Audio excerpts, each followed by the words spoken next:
Okay, great. Well, first of all, I thank the organizers for inviting me and having this very exciting and dedicated session to JWST.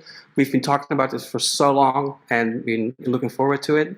And you know, this is so amazing that's going to happen. So I'd like to acknowledge my collaborators as well here. So it's for many years we've been wondering and fantasizing about this and working on this with a wonderful team of people. So it's really a pleasure to be here and to present these.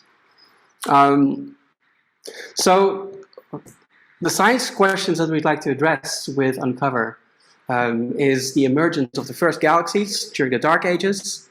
And you've noticed that all the pundits always put the first galaxies in quotes. So for the purpose of this talk, it's simply galaxies at very early times. We'd like to know whether galaxies reionize the universe. So this hopefully is something that we can contribute to with the observations in Uncover. There's a bunch of legacy investigations that can be done with these data. In particular on stellar mass complete studies to redshift up to 10. And just to put this program into context, assisted by gravitational lensing, these will be some of the deepest imaging and spectroscopy being delivered by JW in cycle 1. So why do we need to go very deep? So one of the main challenges if you want to go all the way to redshift 12 or 14 is galaxies become incredibly faint. So unassisted by lensing, you have to go to 31st or 32nd magnitudes. And even with JW, that's going to be very hard. You need to have very, very long integration times, so like tens of hours or so. And so here you can see the gray area. It is just a plot of the numbers of galaxies you might expect versus limiting depth for some fiducial luminosity function. And so the gray area is the area that you would need to do to have more than one galaxy in your field. And so you see that up to AB of 30 of magnitude or so to redshift 10, it doesn't make a huge difference. So in the numbers of galaxies, it may be a factor of 2 or so. But as you start to probe to redshift 12 or 14 or 16, the difference becomes an order of magnitude. So to get proper statistics at redshift beyond 12, currently with the integration time that we're looking at, you need to look into lensing fields. Exploring the Dark Ages, that's clearly sort of depth limited.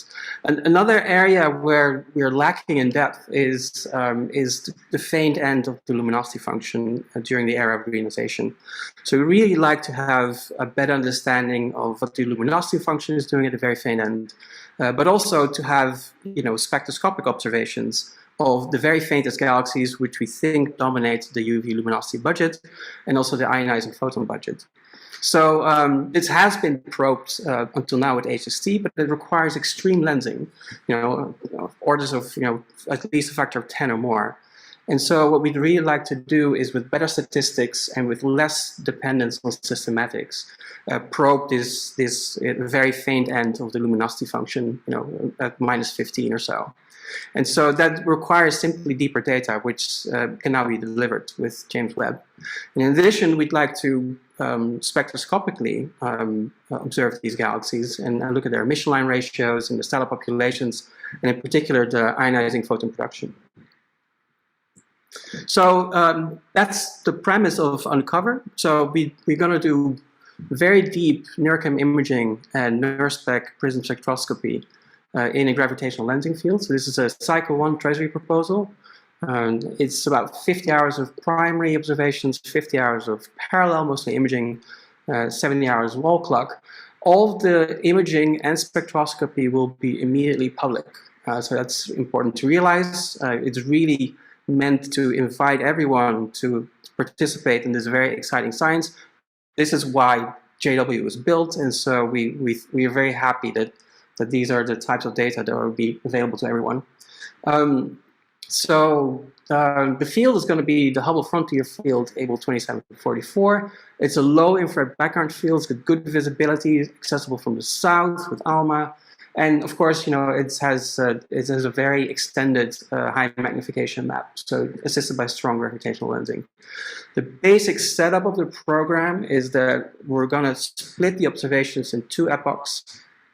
Early in the cycle, we'll do a deep NIRCam imaging map, 4 to 6 hours per filter.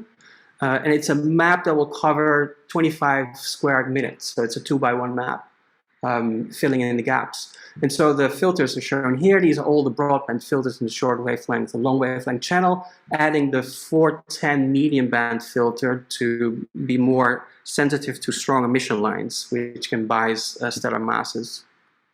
So we reach about 30 AB magnitudes, and this will reach to up to 32nd AB magnitudes with lensing over small areas. There will be additional 20 arc minutes or so in the parallels, both by NIRISS and with NIRCam. And so this will provide extra samples of high redshift galaxies that we can follow up with spectroscopy in future cycles.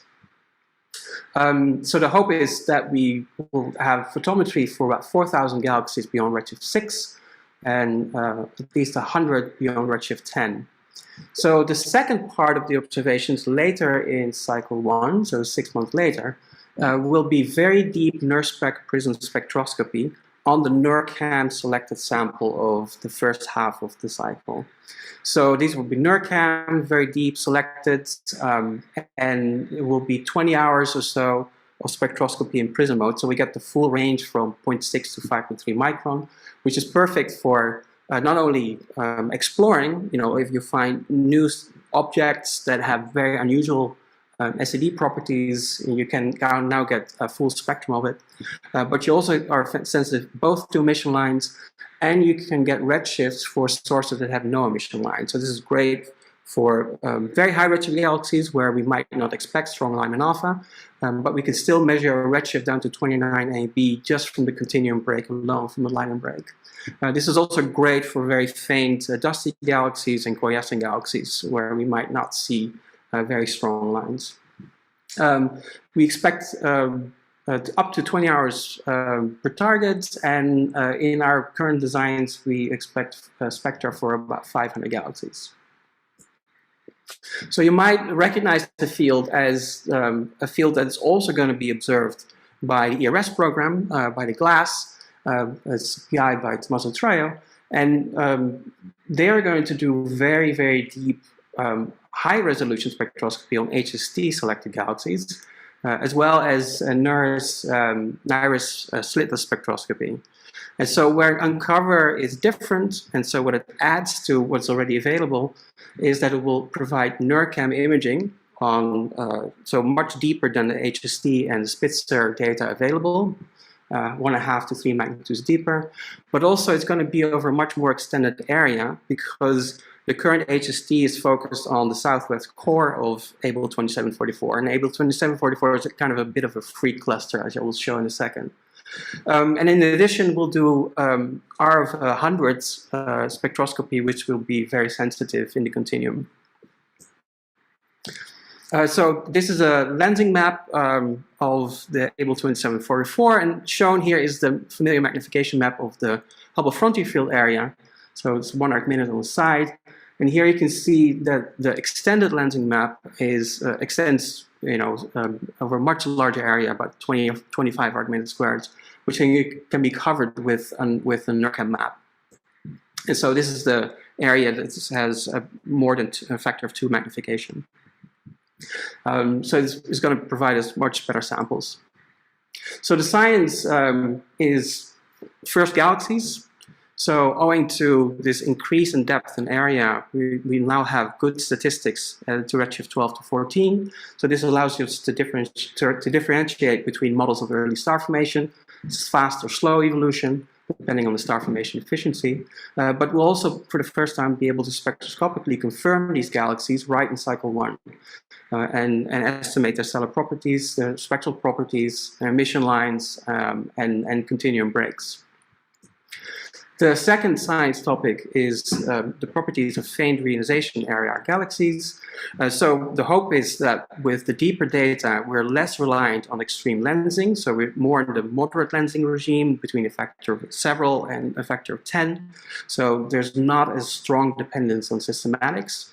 simply by going deeper over a wider area, but we're also getting spectroscopy for the most highly lensed galaxies. So for the sum of the galaxies that have magnifications of 10 or more, we'll get really good high-quality spectroscopy.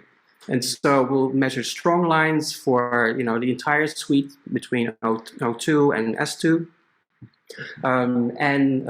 We're going to be able to model and put constraints on the ionizing photon production efficiency, but also get indirect constraints on the escape fractions from line ratios and equivalent widths. And there's a bunch of legacy science that can be done. We're probing the very, very faintest end down to 10 to the 8 or 10 to the 7 in stellar mass. And this is complementary to the surveys that are done, as we've heard before, on wider fields, for example, in Cosmos, with the ERS data. And so put together, you'll find that these will have a good constraint on the shape of the stellar mass function, from which we can see the math growth of stellar mass in the universe and get estimates on the star formation efficiency even at earlier times. So the key difference here to the HST studies is that these are stellar mass complete studies because they will be selected in the F444 filter, so in the rest frame optical. A stellar mass complete in this sense means that we're going to be able to detect galaxies with high mass to light ratios. So quenched galaxies, dusty galaxies. In essence, the uncover will tell us what the universe will look like at the very low mass end. If there's like 10 to the 9 solar mass galaxies that are quenched out to redshift 9, we should see them. The same thing with dusty galaxies. The importance of dust is very poorly understood beyond redshift 4 due to sensitivity limits, and we'll be able to detect dusty galaxies, highly obscured galaxies, should yet exist all the way to redshift 9. Uncover will produce several data products. We'll produce reduced imaging of all the cluster, so the primary NIRCam data on the cluster and on the parallel data off cluster. We'll provide multi-wavelength photometric catalogs, fits of stellar population properties, 1D reduced spectra, spectroscopic redshifts, a joint multi-wavelength photometric spectroscopic catalog, and a data explorer. So that's the summary. It's a very exciting program, I think. I hope you think so too. It's going to be extremely deep in a strong lensing field, both imaging and spectroscopy on NIRCam selected galaxies. Our science teams are first galaxies, reionization, and mass complete studies. And we'll be providing a bunch of data products for the community on a fairly rapid timescale. Thanks. Thank you very much, Ivo. I think we don't quite have time to ask any questions, but there are a few on Slack right now. So I think there's 3 questions on Slack. So if you don't mind answering those either now or when you wake up in the morning, that would be fantastic. Yeah, sure.